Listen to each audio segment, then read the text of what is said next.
दोस्तों एक बहुत बड़ा अपडेट आया है भारत और पाकिस्तान के रिश्तों में। पहलगाम जम्मू कश्मीर में हुए आतंकी हमले के बाद भारत ने इंडस वाटर ट्रीटी यानी सिंधु जल संधि को जब सस्पेंड कर दिया था, इसके जवाब में पाकिस्तान ने भारत के साथ सारा व्यापार बंद कर दिया था। इससे पाकिस्तान में एक बहुत बड़ी परेशानी खड़ी हो गई है, खास तौर पर दवाइयों को लेकर। हालात ये है कि पाकिस्तान को आनन फानन में इमरजेंसी घोषित करनी पड़ी। इस खबर के ऊपर आगे डिटेल में बात करेंगे कि किस तरह से पाकिस्तान ने अपना ही बड़ा नुकसान और अपने लिए ही बड़ी मुसीबत मोल ले ली है। इसके अलावा हमारी दूसरी खबर बीएसएफ के एक बेहद इंटरेस्टिंग ऑर्डर को लेकर है, जिसके तहत 48 घंटे का अल्टीमेटम बीएसएफ ने दिया है कि बॉर्डर एरिया के पास जितने भी खेत वगैरह है उसको खाली कर दिया जाए, यानी कि अगर उसके ऊपर फसल है तो उसको जल्द से जल्द काट लिया जाए। ये फैसला एक युद्ध की शुरुआत हो सकती है। इसके बारे में भी आगे डिटेल में बात करेंगे। दोनों खबर काफी इंटरेस्टिंग है, इसीलिए वीडियो को अंत तक जरूर देखिएगा। सबसे पहले बात करते हैं पाकिस्तान के फार्मा सेक्टर को लगे बड़े झटके के बारे में। पाकिस्तान अपनी फार्मास्यूटिकल इंडस्ट्री यानी दवाई बनाने वाली इंडस्ट्री के लिए 30 से 40% कच्चा माल भारत से खरीदता था। इसमें एक्टिव फार्मास्यूटिकल इंग्रेडिएंट यानी एपीआई और कई तरह के एडवांस इलाज के प्रोडक्ट शामिल है। अब जब पाकिस्तान ने भारत से व्यापार पूरी तरह बंद कर दिया है तो उनके पास दवाइयों के लिए जरूरी सामान की भारी कमी हो गई है। Drug regulatory authority of Pakistan यानी DRAP ने कहा है कि उनके पास इमरजेंसी प्लान तैयार है, लेकिन अब तक कोई औपचारिक नोटिस नहीं आया है कि दवाई सेक्टर पर इस व्यापार बंदी का क्या असर होगा। पाकिस्तान का फार्मा सेक्टर चीन, यूरोप और रूस के यहां से कुछ दवाइयों का सामान और दवाई बनाने के लिए कदम उठा रहा है, लेकिन पाकिस्तान के लिए मुसीबत यह है कि पाकिस्तान की इकोनॉमी जहां पर बेहद ज्यादा खराब है, ऐसे में महंगी दवाई वहां पर ना तो जनता अफोर्ड कर सकती है और ना ही ज्यादा देर तक पाकिस्तान की सरकार ही।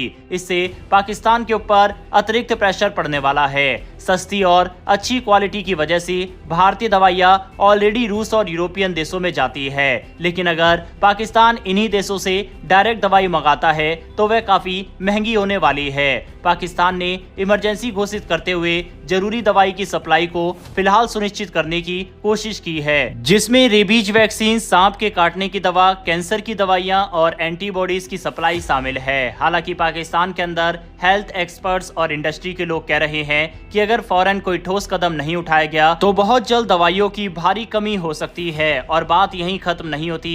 पाकिस्तान में पहले से ही दवाइयों का एक काला बाजार यानी ब्लैक मार्केट काफी एक्टिव है। यहाँ अक्सर बिना रजिस्ट्रेशन वाली और अनऑफिशियल दवाइयाँ जो ज्यादातर भारत से आती है, स्मगल करके अफगानिस्तान, ईरान, दुबई और पाकिस्तान के ईस्टर्न बॉर्डर के जरिए लाई जाती है। ये दवाइयाँ भले ही कमी पूरी करे, लेकिन इनकी क्वालिटी की कोई गारंटी नहीं होती।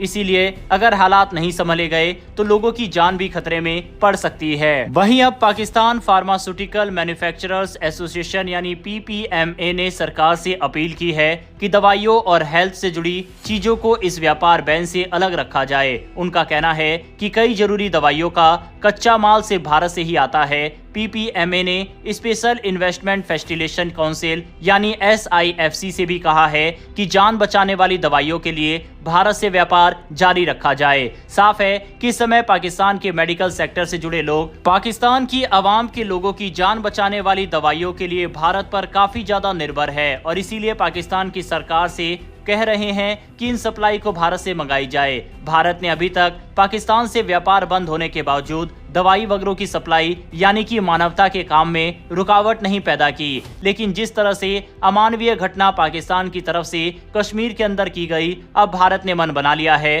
कि भारत कोई भी राहत पाकिस्तान को नहीं देने वाला। वरना इससे पहले पाकिस्तान के लोग भारत में आकर इलाज वगैरह, साथ ही भारत में मेडिसिन वगैरह पाकिस्तान के अंदर जाया करती थी, लेकिन अब भारत ने इन सब को पहली बार बंद किया है। चलिए अब बात करते हैं BSF के ऑर्डर के बारे में। दरअसल पहलगाम हमले के बाद भारत पाकिस्तान बॉर्डर पर सुरक्षा बढ़ा दी गई है। बॉर्डर सिक्योरिटी फोर्स यानी BSF ने पंजाब के अमृतसर जिले के गाँव के लोगों से कहा है कि वो 2 दिनों के अंदर अपनी फसलें काट ले।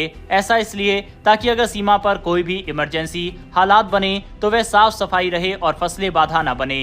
गांव रोड़ा वाले खुर्द में गुरुद्वारा ने भी ऐलान कराया है। वहीं के सरपंच तरसेम सिंह जी ने कहा, हम बीएसएफ के साथ हैं, वो जो भी कहेंगे हम मानेंगे। उन्होंने सरकार से भी अपील की है कि बार बार जो आतंकी हमले हो रहे हैं उस पर कड़ा कदम उठाया जाए। तरसेम सिंह ने कहा, टूरिस्ट तो घूमने के लिए पहलगाम आते हैं और बार बार ऐसे हमले होते हैं। सरकार को अब पाकिस्तान को सबक सिखाना चाहिए। बीएसएफ के कहने के अनुसार अब 48 घंटों के अंदर सभी खेतों को साफ किया जा रहा है और फसलों को काटा जा रहा है। साफ है कि यह एक पाकिस्तान के साथ बड़े युद्ध की आहट है। हमारे काफी सारे व्यूवर्स के ये मैसेज आ रहे हैं कि भारत एक्शन पाकिस्तान के ऊपर क्यों नहीं लेता। तो यहाँ पर हम आपको बता दें कि सेना इमोशन में काम नहीं करती। कोई भी एक्शन लेने या फिर युद्ध होने से पहले कई कदम उठाने होते हैं और फिर जोरदार हमला किया जाता है। इसीलिए सरकार और सेना पर भरोसा रखे, एक्शन पाकिस्तान पर जरूर होगा। हालांकि उसमें डिले 2 दिन का, 4 दिन का या 15 दिन का जरूर हो सकता है। बहरहाल दोस्तों, दवाइयों को लेकर जिस तरह से पाकिस्तान गिड़गिड़ा रहा है और सीमा में जिस तरह से खबरें आ रही है, इन दोनों खबरों पर अपनी राय कमेंट बॉक्स में लिखकर बताइएगा। इन्फॉर्मेशन और वीडियो पसंद आई हो तो वीडियो को लाइक करके हमारी आने वाली डेली ऐसी वीडियो के लिए चैनल को सब्सक्राइब कर बेल नोटिफिकेशन को जरूर दबा ले। फिर मिलेंगे ऐसी एक नई वीडियो के साथ। धन्यवाद। जय हिंद।